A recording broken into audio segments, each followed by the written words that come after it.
ఈ వారం మేషరాశి వారికి ఎలా ఉందంటారు?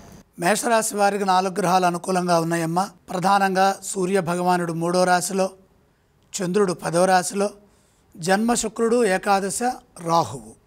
అత్యంత శుభకాలం నడుస్తోంది. మొదలుపెట్టిన పనుల్లో త్వరగా విజయం ఉంటుంది. ఆత్మవిశ్వాసం మిమ్మల్ని ముందుకు నడిపిస్తుంది. పనుల్లో స్పష్టత ఏర్పడుతుంది. సాహసోపేతమైన నిర్ణయాలు ధర్మబద్ధంగా సత్ఫలితాన్ని ఇస్తాయి. ప్రయత్నం బలంగా ఉండాలి. భవిష్యత్తుకు అవసరమైన ప్రణాళికలు సిద్ధం చేసుకోవడానికి ఇది యోగ్యమైన కాలం. మనోబలంతో నిర్ణయాలు తీసుకోవడం ద్వారా స్పష్టమైన భవిష్యత్తు లభిస్తుంది.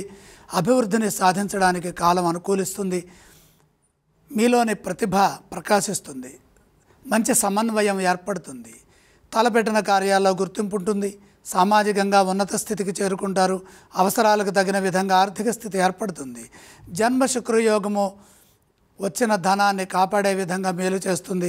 ఏకాదశి రాహుగ్రహ యోగం బుద్ధిపరంగా మంచి ఆలోచనని కలగజేస్తుంది. తద్వారా కార్యసిద్ధి లభిస్తుంది. ఏకాగ్రత వ్యాపారం కూడా చేసినట్లయితే మంచి జరుగుతుంది. ఎవరు ఏమన్నా మనసుకు తీసుకోకుండా సహనాన్ని పాటించండి. వినయ విధేయతలతో ముందుకు సాగితే సంస్కారవంతమైన ఫలితాలు సిద్ధిస్తాయి. ఈ రాశి వారు ఏ స్తోత్రాన్ని పఠించాలి?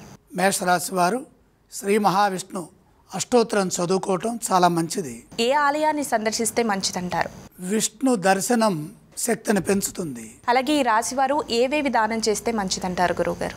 బుధ ప్రీతిగా పెసలు కొద్దిగా దానం చేయండి.